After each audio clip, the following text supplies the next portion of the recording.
we left our phone behind. Yeah. We didn't bath Oh my God, yeah. we didn't bath for 3 days. It's like they taking you to the time of Adam. I don't find hiking interesting at all because like for the past 20 years or something of my life, I've been walking. my Ghanaian friends can relate. The Ghanaians here can relate. If I were to join the number of like distances I've covered in Ghana, it will be from here to the Hello and welcome to my YouTube channel. My name is Wahab and this is Transatlantic Convo. Today we have a very special guest and he is also a freshman here at Williams College from Ghana, and we are going to talk about college life, experience in the US, and then compare the two countries, that's Ghana and US. Hi, thank you very much for making the time to be with me here. Oh, thank you too.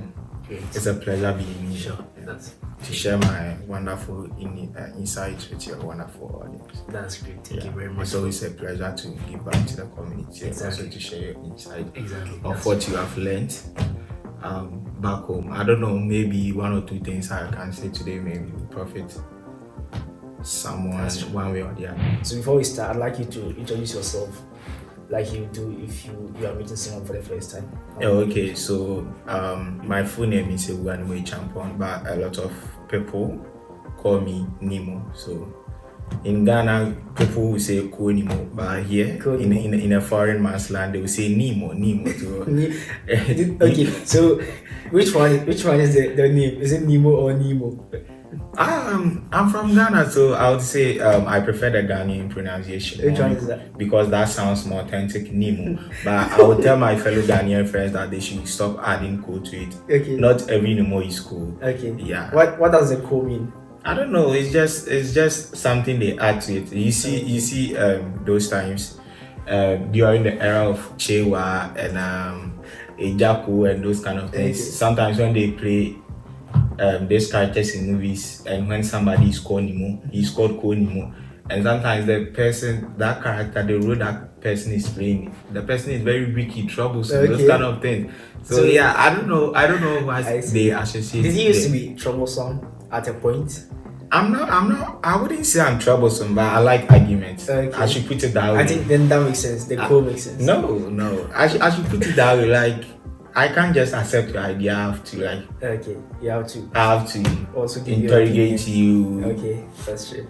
Give my opinion and see which one is the best. So that's true. That's what I would say. That's great. Yeah. So tell us, how has here been so far since you moved to the US? Yeah, I think the transition has been great so far. I must say, during my early days here in the United States, I struggled a little bit with the food and the social life, especially the party scene here. I didn't really like it. No, I think like in Ghana the parties are better.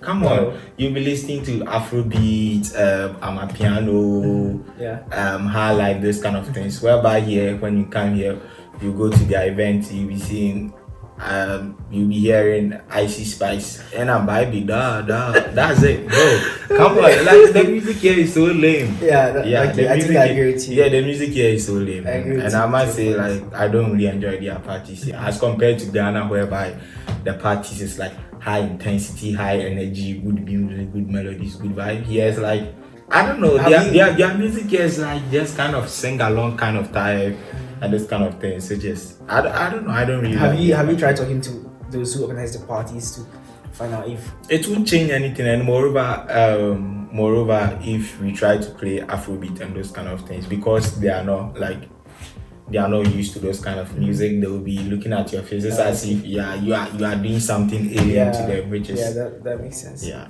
So. Yeah, I guess then you guys should organize your own parties and play your own music. Oh, we do. I think for the was it last month? Yeah, I think the Williams African Student Organization organized our party. Okay. Yeah, and it was really fun. That time the DJ was playing Enge, Davido, Kabido, that must be top A-list artists from Africa, and the new Tyler song Water. So yeah, I think I enjoyed that party. That's good. But I must say, so far the transition and everything has been great, and I can see that every day I'm making progress. I'm making yeah, a little adapting. bit of progress. Yeah, I'm adapting. That's I've just good. been here for 2 months, so I want to Two take months. things slowly and I don't want to rush things. Okay, that's good to know. Can you tell us about the day you traveled, the day you took the flight and came here? What happened within that 24 hours? How was it like? So it's a funny story. I keep hearing this motivational quote. I never believe that a lot can happen in 24 hours. So during the 24 hours of my travel, I hail from Asimfosu, which is like in the central region.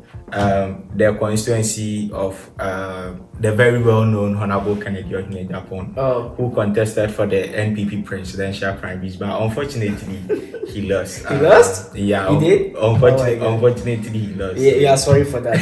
Yeah, sorry. Yeah, so that's where I came from. So when I was coming from Asimfosu to Accra, I took a public transport in Ghana. We say trotro. You will see me squeeze back in a corner like that. But who knows? Yeah, so I took trotro to Accra Kaneshi station. And that time I would say I didn't even have money for both. So I took another trotro to Legon campus.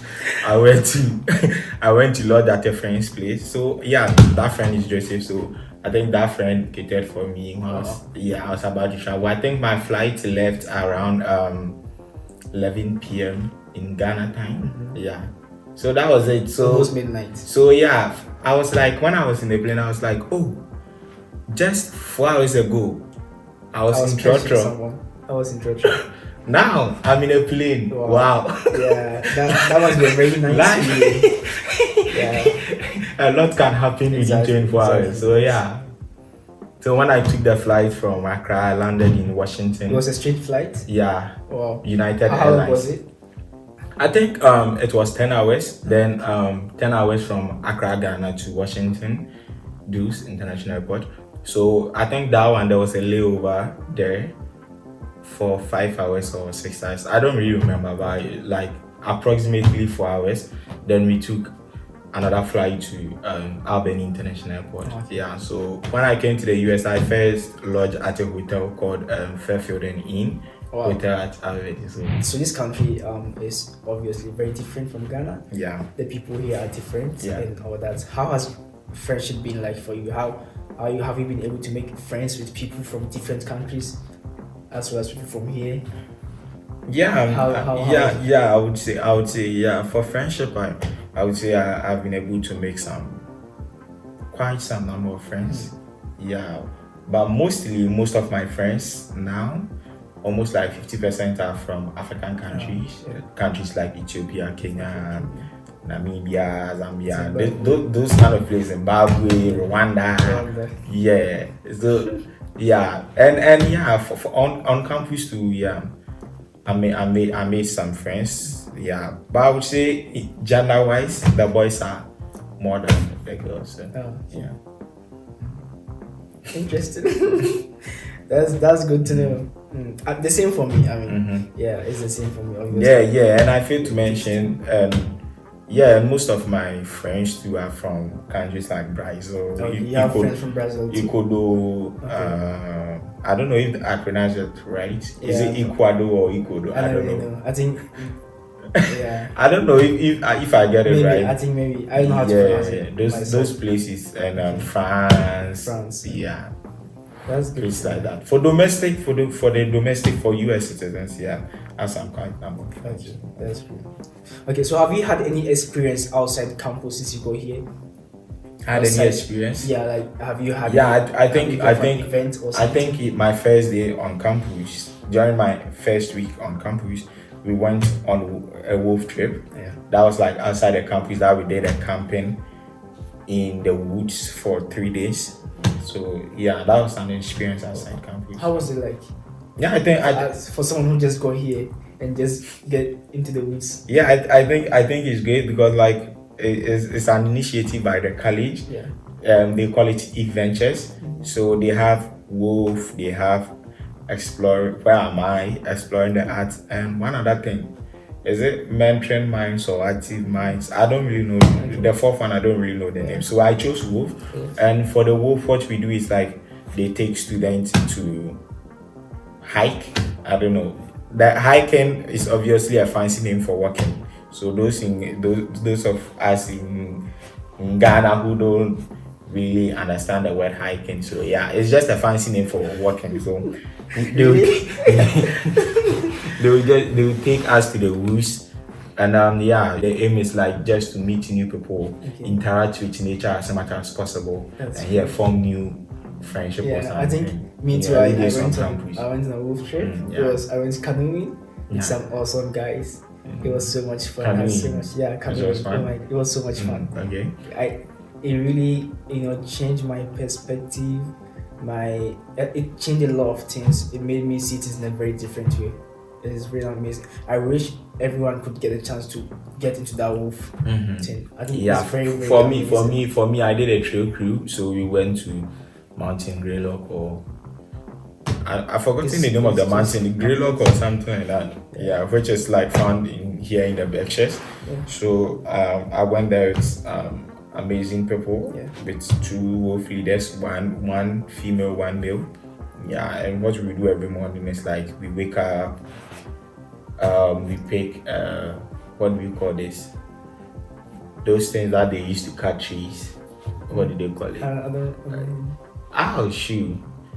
They have this thing they used to cut down trees. So we wake up every morning, we hike a little bit, maybe half a mile or something, and we clear those smaller trees growing in the way of like trails, so that, because if you don't do that during the winter, when people want to ski, those kind of like trees it will be it will block the trails and those kind of things, which will be very harmful or danger to their health. So that's what we were doing. That's great. So that was great. We left our phone behind. We didn't bath for 3 days. It's like they taking you to the time of Adam and Eve. It was so amazing. Like I really enjoyed it. Without my phone, I felt like for that 3 days, I felt like my phone was just useless. I didn't need it. Because I was having so much fun and getting to do things that are amazing. And it was so good. I cooked. Can you imagine? I cooked. And I hiked. So we canoe for some time. We pause and we hike and go and have some rest and find somewhere to have some rest and swim. I wasn't a very good swimmer. In fact, I don't know how to swim, so I struggled. I was always in my life jacket. You are afraid you will drown? I mean, for safety reasons, no. For safety reasons, everyone had one, but most of the time I was the only one wearing it. And it was funny because when I see the pictures we took, I was the only one in life jacket. Like in every one of the pictures, you were the only one. Most of them were the only one in life jacket. So that's. And the leader was like, I have to wear it because I don't know how to swim. It's not safe. And moreover, the leaders, because of how they are trained, they prioritize safety, because somebody just got to campus. They just got to campus, and when you report to campus, I think the next day you are going on wolf trip. So they had a lot of training. You can see it. You have to what they are doing. You have to prioritize. They call us wolfies. So you have to prioritize the safety of your wolfie. It was just amazing. They wouldn't, and the coordination, the structure. It was so organized. Everything was organized. Everything was. And I'm saying, like, you get to interact with nature. That was the most interesting aspect for me.